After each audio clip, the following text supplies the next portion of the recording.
ومن تبعهم بإحسان إلى يوم الدين وعلينا معهم وفيهم برحمتك يا أرحم الراحمين.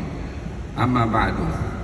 Alhamdulillah, majlis pada malam hari ini adalah majlis tadzakur, mengingatkan tentang peristiwa dan kejadian yang membawa arti yang besar bagi kita umat Nabi Muhammad sallallahu alaihi wasallam. Mengingati peristiwa-peristiwa besar pada zaman baginda Rasulullah, bahagian daripada syiar yang bagi mereka yang mengagungkan syiar-syiar Allah itu menunjukkan ketakwaan hati orang yang mengangkat dan memuliakan syiar Allah tersebut. Allah berfirman dalam Al-Quranul Karim, وَمَنْ يُعَظِّمْ شَعَائِرَ اللَّهِ فَإِنَّهَا مِنْ تَقْوَى الْقُلُوبِ. Barang siapa yang mengagungkan syiar-syiar Allah, maka itu bahagian daripada ketakwaan di dalam hati.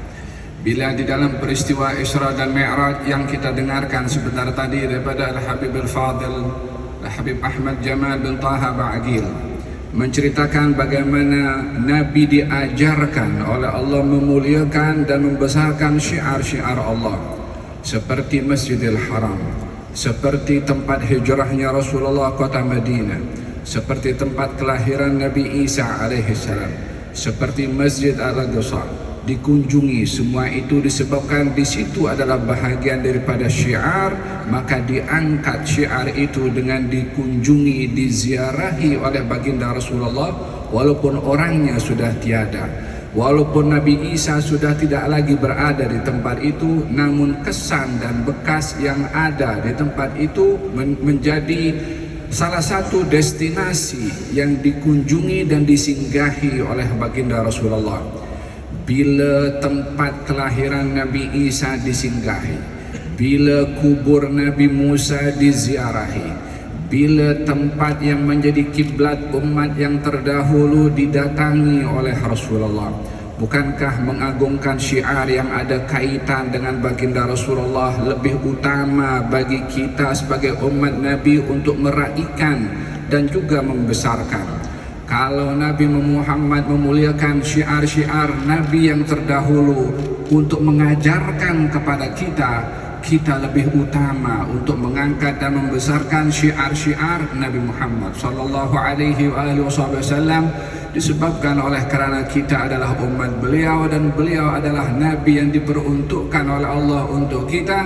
Ana haddukum minal anbiya wa antum hadzi minal umam. Kata baginda Rasulullah, saya adalah Nabi yang diperuntukkan oleh Allah untuk kamu, dan kamu adalah umat yang diperuntukkan oleh Allah untuk aku.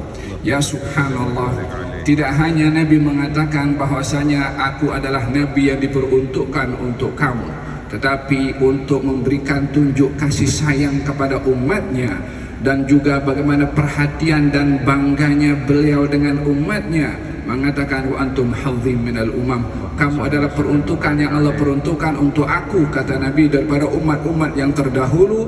Maknanya kamu dipilih oleh Allah untuk menjadi umat kepada aku, kata baginda Rasulullah sallallahu alaihi wasallam.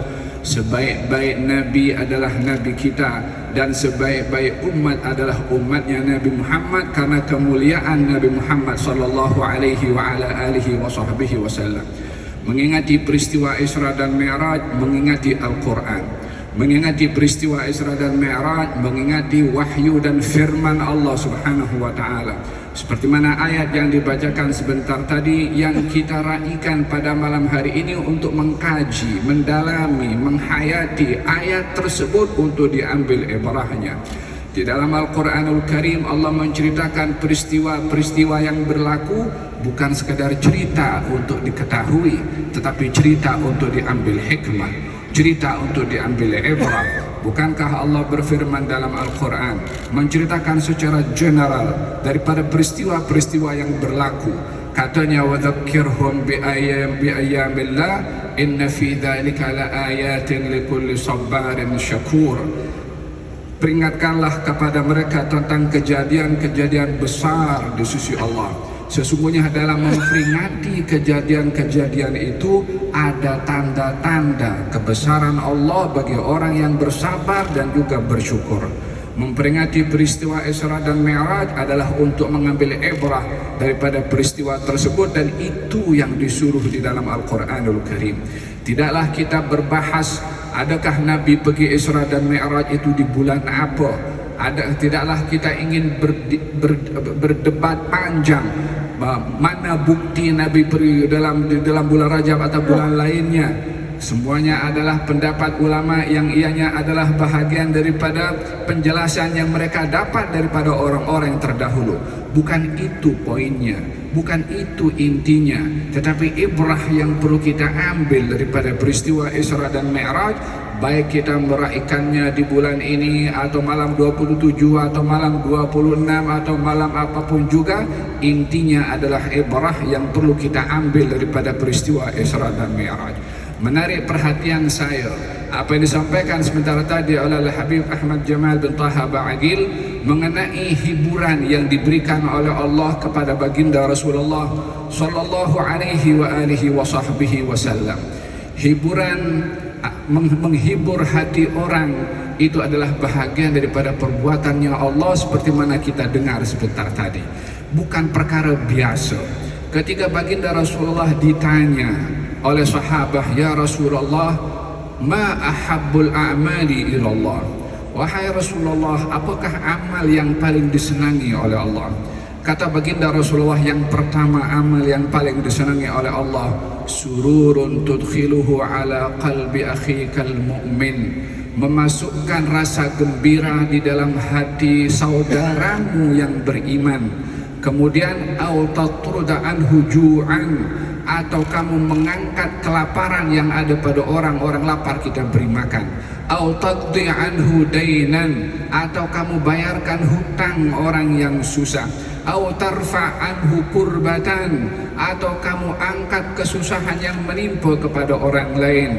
Wala an amshi ma'a akhin li fi hajatihi ahabbu ilayya min an a'takifa fi masjidi hadha syahra. Saya berjalan dengan saudara saya yang ada hajat untuk saya bantu tunaikan hajatnya, lebih saya senangi perbuatan itu berbandingkan saya iktikaf di masjid ini, masjid Nabi, selama 1 bulan. Ya Allah, satu orang kita punya saudara yang susah, yang ada hajat, yang kalau kita tolong tunaikan hajatnya, perbuatan itu di sisi Allah dan di sisi baginda Rasulullah lebih tinggi daripada i'tikaf di masjid Nabi sallallahu alaihi wa ala alihi wasallam selama 1 bulan. Kalau ibadah di Masjid Nabawi itu dilipat gandakan sampai 1000 kali, dan mungkin ibadah-ibadah yang lain pun juga selain daripada salat termasuk i'tikaf, tetapi membantu orang, memenuhi hajat orang adalah di sisi Allah Subhanahu wa taala lebih besar berbandingkan ibadah i'tikaf, disebabkan oleh kerana membantu orang perbuatan baik bukan untuk dirinya tapi untuk orang lain. Tapi i'tikaf kita saja yang dapat pahala dan yang mendapatkan kebaikan, maka perbuatan baik yang dikongsi lebih daripada 1 orang lebih baik daripada ibadah yang hanya dikongsi oleh diri sendiri. Demikian sabda Nabi Muhammad sallallahu alaihi wa alihi wasallam. Nama Allah Al-Jabbar, salah satu makna Al-Jabbar adalah jabrul khawatir, yakni menjaga perasaan orang, menjaga hati orang, tidak mahu mengeluarkan kata-kata atau perbuatan yang melukai perasaan orang. Salah satu nama Allah Al-Jabbar maknanya adalah menjaga perasaan orang. Allah Subhanahu wa ta'ala menjaga perasaan Nabi Muhammad dan juga beberapa hamba yang dikisahkan oleh Allah di dalam Al-Quranul Karim. Ibu Nabi Musa risau kalau Nabi Musa yang masih bayi diletakkan di atas kotak dan diletakkan di atas air, di bawah oleh air. Khawatir kotak itu akan terbalik, dia boleh masuk ke dalam air, boleh mati karena tenggelam. Allah Subhanahu wa ta'ala berfirman di dalam Al-Quranul Karim, mengatakan kepada ibu Nabi Musa alaihi salam, letakkan alqihi fil yam, letakkan itu Nabi Musa di atas air itu, inna radduhu ilaiki, aku akan kembalikan dia kepada engkau, kata Allah Subhanahu wa taala, wa ja'iluhu minal mursalin, dan akan dijadikan dia sebagai seorang rasul. Dalam bacaan dalam ayat yang lain, kai taqarra ainuha, supaya ibu Nabi Musa terhibur, kata Allah Subhanahu wa taala. Siapa yang menghibur?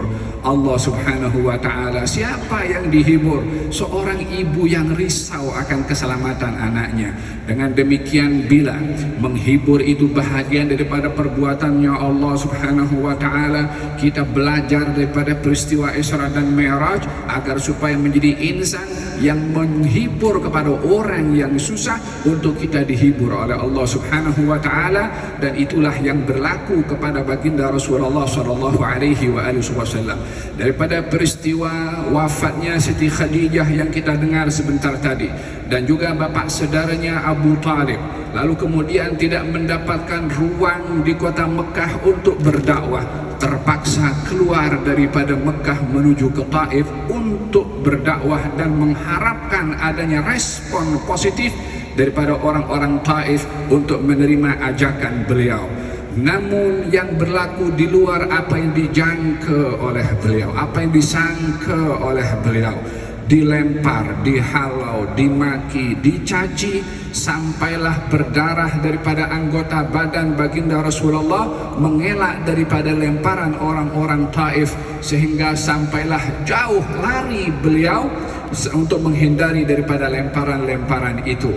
Duduk di satu pokok, berteduh di bawah satu pokok untuk menenangkan keletihannya, untuk mengambil sedikit masa untuk berehat dengan keletihan. Ya Allah, ia adalah satu perbuatan, satu kejadian yang begitu menyentuh hati dan perasaan. Bukanlah menaiki kereta dengan ekor yang sedap, ia adalah berjalan, bahkan berlari. Bukan hanya sekedar berjalan dan juga berlari. Kalau orang berjalan saja daripada Taif menuju ke Mekah, itu pun sudah mencabar karena perjalanan itu jauh. Tetapi ini bukan hanya berjalan, bukan hanya berlari, mengelak daripada pukulan, lemparan batu orang-orang Taif yang melempar kepada Nabi Muhammad sallallahu alaihi wa ala alihi wasallam. Allah tak tahu ke kalau Nabi itu tak akan diterima oleh orang-orang Taif? Tahu. Lalu kenapa disuruh juga Nabi pergi ke Taif? Agar supaya mengambil sebab yang dijadikan oleh Allah. Segala sesuatu bersebab, maka diambil sebab tanpa menunggu hasil daripada sebab. Tugas manusia bukan menentukan hasil sebab, tapi tugas manusia mengambil sebab. Adapun yang menentukan hasil sebab adalah Allah Subhanahu wa taala. Yang kita belajar daripada peristiwa Isra dan Mi'raj, bagaimana baginda Rasulullah mengambil sebab dan menyerahkan hasil daripada sebab kepada Allah. Oleh sebab itu beliau tidak komplain kepada Allah Subhanahu wa taala saat diusir oleh orang-orang Taif. Tidak mengatakan kepada Allah, ya Allah, kenapa engkau hantar aku kepada orang yang tak mau menerima? Kenapa engkau utus aku kepada mereka akan melempar batu sehingga melukai diri aku? Bukan itu yang dikata oleh Nabi sallallahu alaihi wa ala alihi wasallam. Tetapi beliau menadahkan tangannya, mengakui dirinya adalah sebagai hamba yang ditaskhir, yang diperintah untuk menjalankan tugas. Dia jalankan tugas tanpa menunggu hasilnya itu apa. Bukankah di dalam dakwah Nabi Muhammad mengatakan kepada Abu Talib ketika memberitahu daripada beberapa orang-orang Mekah yang ingin menghalang dakwahnya Rasulullah, wallahi ya am, law wada'u syamsa fi yamini wal qamara fi yasari ala an atruka hadzal amra ma taraktuhu hatta yudhhirahu Allah aw ahlika duna.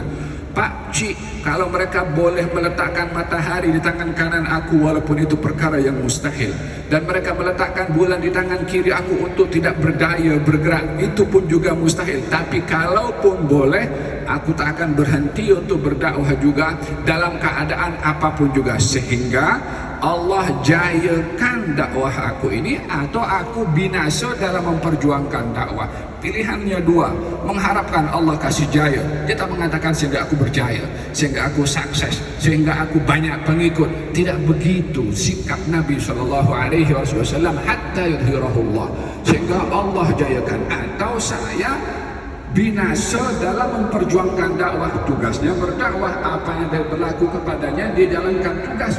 Itulah hakikat ketergantungan kepada Allah Subhanahu wa taala yang dilakukan oleh baginda Rasulullah sallallahu alaihi wa ala alihi wa sahbihi wasallam. Ditadahkan tangannya untuk kita belajar. Bila berada dalam keadaan susah, tempat untuk kita merintih adalah Allah.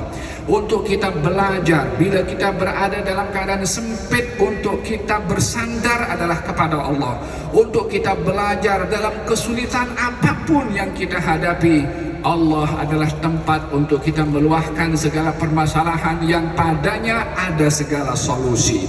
Maka baginda Rasulullah yang tidak boleh yang tidak direspon di Taif, kemudian kembali dan dalam keadaan luka dan dibersihkan luka itu, menadahkan tangan kepada Allah dan berdoa kepada Allah Subhanahu wa taala. Yang salah satu daripada kandungan doa itu Nabi berkata, ya Allah, selagi mana engkau tidak murka pada aku atas apa yang berlaku, orang lempar, orang maki, orang halau, selagi itu bukan tanda engkau murka kepada aku tak peduli. Nak maki, nak lempar, nak halau, buat apa saja nak buat, yang penting engkau jangan murka. Perhatiannya adalah bukan pujian atau respon daripada orang. Perhatiannya adalah bukan orang itu maki atau orang itu puji. Perhatiannya adalah bukan ingin disanjung atau dihina. Bukan itu perhatian Nabi SAW. Beliau ingin sampaikan risalah yang menyelamatkan kepada mereka. Itu intipati daripada dakwah Nabi Muhammad SAW. Namun doa itu tidak hilang begitu saja. Sikap pasrah kepada Allah tidak diketepikan begitu saja.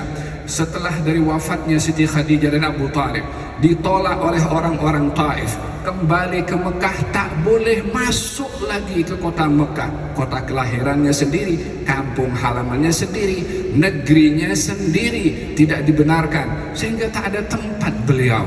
Pergi ke Taif tak diterima. Nak masuk rumah dan kampung halamannya sendiri pun tidak dibenarkan. Kalau masuk akan dibunuh oleh orang-orang Mekah pada ketika itu. Maka dalam keadaan beliau sedang berfikir di bawah pokok bersama dengan Zaid bin Harithah, datang seorang lelaki bernama Adas, Kristen, tapi dia orang yang belajar dan tahu kitab yang dipegang olehnya, yaitu kitab Injil. Seorang Kristen ini yang bernama Adas adalah pembantu kepada seorang keluarga daripada orang-orang kafir, daripada Utbah dan juga Syaibah. Maka diberikan anggur kepada Adas, berikan kepada orang yang duduk di bawah pokok itu. Maka diberikan dibawalah anggur itu, diserahkan kepada Rasulullah. Adas tak kenal siapa itu Rasulullah. Adas tak tahu kalau itu adalah Nabi. Hanya disuruh, maka diambil itu anggur, diserahkan, dan Nabi ambil dan dimakan. Bismillah. Ketika menyebut Bismillahirrahmanirrahim, tengok sunnah ini ketika dilakukan, dia menjadi sebab hidayah kepada orang. Adas mengatakan kepada Rasulullah, yang kamu sebut itu bukan kebiasaan yang disebut oleh orang-orang Arab di Mekah lah maksudnya. Kalimat Bismillahirrahmanirrahim. Yani Adas merasa pelik. Kata baginda Rasulullah, kamu daripada mana? Kamu siapa namanya? Kau namanya Adas. Daripada mana? Daripada Ninawa. Ninawa satu tempat di Irak. Kata Nabi, Ninawa itu adalah tempat Nabi Yunus yang dia adalah saudara aku. Kata baginda Rasulullah. Terkejut Adas, mengingat Nabi menyebutkan Nabi Yunus bin Matta. Kata Adas mengatakan, apa yang kamu tahu tentang Yunus bin Matta? Kata baginda Rasulullah, dia adalah saudara saya, dia adalah Nabi dan saya adalah Nabi. Kata baginda Rasulullah, Adas terus cium kaki Nabi SAW, beriman kepada baginda Rasulullah SAW. Ya subhanallah, berdakwah di Mekah tidak mendapatkan respon, pergi ke Taif tidak mendapatkan respon. Orang hantarkan anggur mendapatkan respon, beriman kepada Nabi. supaya kita belajar bahwa hidayah itu adalah di tangannya Allah Subhanahu wa taala, dan kita belajar datangnya kebaikan itu Allah yang menentukan. Nabi mencari kebaikan di Taif, Allah tunjukkan di tempat di bawah pokok ketika Addas beriman kepada baginda Rasulullah. Tidak cukup daripada berimannya Addas, Nabi yang salat di situ, jin mendengarkan Nabi baca Quran ketika salat, jin pun masuk Islam juga. Ya subhanallah, yang dicari hidayah di Taif Allah datangkan daripada tempat yang lainnya. Bukan hanya manusia yang beriman yang bernama Addas, jin pun beriman daripada situ ketika baginda Rasulullah tidak diterima di Taif dan di Mekah juga, kecuali dengan adanya jaminan daripada Mut'im bin Adi, datang jemputan dari Allah Subhanahu wa taala kepada baginda Rasulullah. Orang di bumi tak mau terima engkau, mari kemari. Dijemput oleh Allah Subhanahu wa taala dan peristiwa Isra dan Mi'raj yang kita dengarkan sebentar tadi. Perjalanan yang tidak tahu hakikatnya kecuali beliau saja. Yang kita dengar sebentar tadi daripada Habib Ahmad bin Jamal adalah menunjukkan apa yang Nabi ceritakan, tapi hakikatnya siapa yang tahu? Sidratul Muntaha itu ketika diceritakan oleh Nabi seperti seperti ada telinga gajah. Hakikat yang nampak siapa? Ketika diceritakan macam-macam oleh Nabi SAW, yang hakikat boleh tengok itu siapa? Beliau seorang saja yang tahu. Ketika berjumpa dengan Allah Subhanahu wa taala, siapa yang tahu? Jibril pun tak tahu. Beliau seorang saja yang tahu. Yakni dengan kata lain, ini perjalanan Isra dan Mi'raj adalah punca, ketinggian, keagungan, kehebatan yang diberikan oleh Allah untuk Nabi Muhammad SAW, disebabkan oleh kerana ridha kepada Allah dan jabrul khatir yang ditunjukkan oleh Allah kepada baginda Rasulullah SAW. Hadirin hadirat yang dirahmati oleh Allah Subhanahu wa taala, kita ingin bangkit dan bersurai daripada acara Isra Mi'raj pada malam hari ini, mengambil ibrah bagaimana hubungan kita dengan sesama manusia. Yang menjadi sebab dijemputnya, diutamakannya, dimuliakannya Nabi karena sikapnya kepada orang lain. Maka kita ingin belajar daripada peristiwa Isra dan Mi'raj untuk kita berbuat ihsan kepada sesiapa sahaja. Dikatakan berbuat baiklah kamu kepada sesiapa sahaja, yang berhak atau tidak berhak Allah akan beri kepada kamu yang kamu berhak dan yang kamu tidak berhak. Demikian muamalah kita dengan Allah Subhanahu wa taala. Maka kita berdoa di majlis yang penuh dengan barakah ini agar supaya Allah Subhanahu wa taala menjadikan kita golongan orang-orang yang selalu menghayati, mengkaji Al-Qur'anul Karim, untuk mengambil ibrah daripada Al-Quran dan praktis dengan ibrah yang kita ambil daripada Al-Quranul Karim. Dan kita berdoa di majlis yang penuh dengan barakah ini dengan majlis Isra dan Mi'raj Nabi Muhammad, yang ia adalah sebagai tanda jabrul khatir, hiburan yang Allah berikan kepada Nabi. Mudah-mudahan Allah menghibur kita punya hati, seperti mana Allah mengangkat darjat Nabi begitu tinggi. Mudah-mudahan Allah ajarkan kepada kita untuk mengetahui hak Nabi, keagungan Nabi, kemuliaan Nabi, untuk kita menyanjungnya juga seperti mana Allah menyanjung Nabi Muhammad SAW. Dan mudah-mudahan seperti mana Nabi bangga kepada kita sebagai umatnya, mudah-mudahan Allah campakkan dalam hati ini rasa bangga yang luar biasa bagi kita dengan dijadikannya Nabi Muhammad sebagai Nabi untuk kita meneladaninya, menghayati sirahnya, dan juga mengambil ibrah daripada kehidupannya. Hanya orang-orang yang meneladani kehidupan sirah Nabi yang akan bahagia di dunia dan juga di akhirat. Mudah-mudahan majlis ini majlis curahan rahmat dari Allah, majlis ini majlis curahan maghfirah dari Allah. Mudah-mudahan majlis ini nama masing-masing daripada kita disebut oleh Allah seperti mana kita menyebut nama Allah. Tapi apa bezanya kita sebut nama Allah dengan Allah menyebut nama kita? Kita sebut nama Allah dengan dosa lisan yang kita lakukan, dengan mata dengan maksiatnya, telinga dengan maksiatnya. Tapi Allah Subhanahu wa taala bila menyebut nama kita, Betapa bertuahnya orang itu kalau disebut namanya oleh Allah, dan itu janji Allah kepada orang yang menghadiri majlis umpama ini akan disebut namanya oleh Allah dengan rahmah, dengan maghfirah, dengan hidayah. Mudah-mudahan tak seorang pun daripada kita melainkan namanya disebut oleh Allah dengan diberi ampun dan sakinah serta rahmah oleh Allah, yang rahmah dan pengampunan yang diberikan itu berkekalan sampai kita berada di luar majlis ini, di rumah kita, di pejabat kita, di mana saja kita berada. Allahumma jam'ana hadha jam'an marhuma wa tafarruqana min ba'dihi tafarruqan ma'suma wa la taj'alna wala minna wala hawalaina syaqiyan wala mahruma. Ya Allah, berkatilah semua yang hadir dalam majlis malam hari ini. Ya Allah, bila perbuatan memenuhi hajat orang itu adalah besar nilainya, jadikanlah kami orang-orang yang selalu mengambil berat untuk memenuhi hajat orang lain.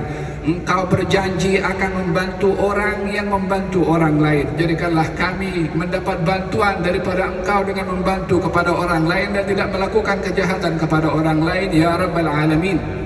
Mudah-mudahan majlis ini majlis yang dipandang ridha oleh Allah Subhanahu wa taala. Semua yang hadir dipenuhi, ditunaikan hajatnya oleh Allah, dikabulkan doanya oleh Allah, diberikan sehat wa afiah, disampaikan oleh Allah Subhanahu wa taala ke bulan Syaban dan juga kepada bulan Ramadan birahmatika arhamar rahimin. Allah berkati umur, kesehatan, rezeki, ilmu, pelajar, ma'had, madrasah Al-Habib Ahmad Jamal dan Taha Ba'agil, diberkati oleh Allah umurnya, kesehatannya, ilmunya, sehingga menjadi sebab hidayah bagi kita semua, ya Rabbal Alamin. Dan mudah-mudahan Allah Subhanahu wa ta'ala memberkati Al-Walad Mubarak Haidar bin Muhammad bin Umar Al-Haddar yang dididik di rumahnya dengan cinta kepada Rasulullah, dengan bacaan-bacaan pujian-pujian kepada baginda Rasulullah, untuk kita belajar macam mana mendidik anak-anak kita. Birahmatika arhamar rahimin, ya Allah. Majlis ini tidak berlangsung dengan tenang, dengan aman, dengan sejahtera, melainkan yang menjadi sebab adalah penganjurnya. Berkati penganjurnya, ya Rabbal Alamin. Diberkati kehidupannya, umurnya, rezekinya, ditunaikan hajatnya oleh Allah Subhanahu wa ta'ala, diberkati keluarganya oleh Allah Subhanahu wa ta'ala, dipenuhi permintaannya oleh Allah Subhanahu wa ta'ala, ya Arhamar Rahimin. Al-Munsyidin yang baca qasidah juga, mudah-mudahan Allah Subhanahu wa ta'ala berkati umur kita dan diberikan oleh Allah husnul khatimah ba'da umrin tawil wa halin jamil ma thabat tamkin. Sallallahu alaihi wasallam Muhammadin wa ala alihi wasallam. Alhamdulillahi rabbil alamin.